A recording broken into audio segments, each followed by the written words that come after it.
दक्षिण सोलापूर तालुक्यातील इंगळगी, कणबस आणि शिरवळ परिसरात असलेल्या शिरवळ धुबधुबी प्रकल्पामध्ये उजनी धरणाचे पाणी पोहोचले आहे। रविवारी सायंकाळच्या सुमारास कणबस येथील मुख्य पुलावर आमदार सुभाष देशमुख यांच्या हस्ते जलपूजन करण्यात आले। सुमारे 25 वर्षांपूर्वी शिरवळ धुबधुबी प्रकल्प साकारला, यासाठी 400 हेक्टर जमीन अधिग्रहण करण्यात आली। पावसाच्या पाण्यावर केवळ 4-5 वेळा तलाव भरला। आजूबाजूच्या 5-6 गावांसाठी सदरील प्रकल्प खूप महत्त्वपूर्ण असून या गावांचा पाणी पुरवठा देखील या प्रकल्पावरच आहे। त्यामुळे गेल्या वर्षी या तलावात पाणी सोडण्यासाठी शिरवळ येथे पंचक्रोशीतील नागरिकांनी उपोषण केले। त्याची दखल घेत आमदार सुभाष देशमुख यांनी 10 दिवसात पाणी सोडण्याचे आश्वासन दिले। त्यामुळे सदरील आंदोलन स्थगित झाले। तेव्हा पाणी आले, मात्र 20 ते 25% तलाव भरला होता। यंदा मात्र आमदार सुभाष देशमुख यांनी तलाव पूर्ण भरून देण्यासाठी जून महिन्यापासूनच प्रयत्न सुरू केले। त्यानुसार रामपूर व हणमगाव तलाव भरले। हणमगाव तलाव ओव्हरफ्लो झाल्यानंतर सदरील पाणी शिरवळ तलावात पोहोचले आहे। रविवारी आमदार देशमुख यांच्या हस्ते जलपूजन करण्यात आले। महिनाभर असेच पाणी आल्यास तलाव भरण्याची शक्यता शेतकऱ्यांनी व्यक्त केली। आमदार सुभाष देशमुख यांनी देखील यंदा काही पण करून तलाव भरून देणार असल्याचे आश्वासन दिले। यासाठी जलसंपदा मंत्री राधाकृष्ण विखे पाटील यांच्याशी देखील बोलणे झाल्याचे त्यांनी शेतकऱ्यांना सांगितले। तलावात पाणी आल्याने परिसरातील शेतकऱ्यांनी आनंद व्यक्त केला।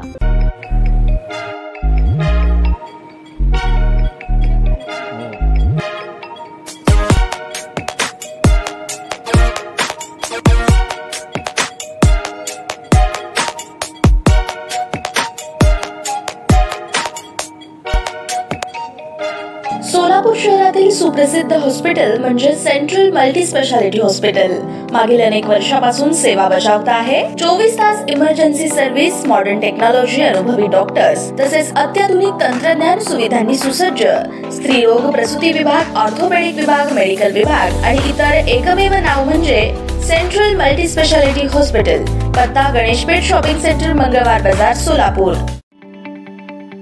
ताज्या बातम्या पाहण्यासाठी प्राईम महाराष्ट्र न्यूज चॅनलला सबस्क्राईब करा।